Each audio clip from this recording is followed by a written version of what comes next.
ഒപ്പം നിൽക്കാത്തവരെ ചതിയന്മാരായി വ്യാഖ്യാനിച്ചുള്ള ഫേസ്ബുക്ക് പോസ്റ്റിന് പിന്നാലെ CPIM നേതാവ് PK ശശി കൂടുതൽ ഒറ്റപ്പെടുന്നു.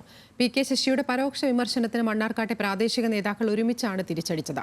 സംഘടനാ ചുമതലകളിൽ നിന്നും ഒഴിവാക്കി PK ശശിയെ KTDC ചെയർമാൻ സ്ഥാനത്ത് നിന്നും ഉടൻ നീക്കണമെന്നും ആവശ്യമുയർന്നിട്ടുണ്ട്. നേരിട്ട് പരാമർശിക്കാതെ തന്നെ കൈവിട്ടവരെ ചതിയരെന്നും കുതികാൽ വെട്ടികളെന്നും പെട്ടിതാങ്ങികളെന്നും പറഞ്ഞ് പരോക്ഷ വിമർശനം നടത്തിയ CPIM മുൻ ജില്ലാ സെക്രട്ടേറിയറ്റ് അംഗം PK ശശിക്കെതിരെ പാർട്ടിക്കുള്ളിൽ കടുത്ത അമർഷമാണ് ഉണ്ടായിട്ടുള്ളത്. അതുകൊണ്ടുകൂടിയാണ് മണ്ണാർക്കാട് ഏരിയ സെക്രട്ടറിയും മണ്ണാർക്കാട് കോട്ടോപ്പാടം കുമരംപുത്തൂർ ലോക്കൽ സെക്രട്ടറിമാരും DYFI നേതാക്കളും അതേ നാണയത്തിൽ തിരിച്ചടിച്ചത്. വിഭാഗീയത രൂക്ഷമായ കാലത്ത് പിണറായി VS-ന് നൽകിയ മറുപടി പ്രസംഗം മുതൽ മണ്ണാർക്കാട്ടെ പ്രാദേശിക വിഷയങ്ങൾ വരെ ചൂണ്ടിക്കാട്ടിയാണ് നേതാക്കൾ ശശിക്ക് മറുപടി നൽകിയിട്ടുള്ളത്. വിരട്ടലും വിലപേശലും ഈ പാർട്ടിയോട് വേണം.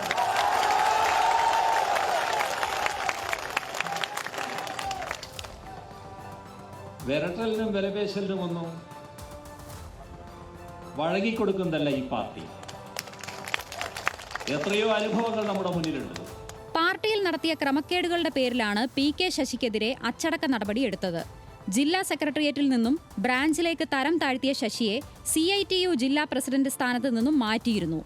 KTDC ചെയർമാൻ സ്ഥാനത്ത് നിന്നും PK ശശിയെ ഒഴിവാക്കണമെന്ന് ജില്ലാ നേതൃത്വം സംസ്ഥാന നേതൃത്വത്തോട് ആവശ്യപ്പെട്ട് തീരുമാനത്തിനായി കാത്തിരിക്കുകയാണ്.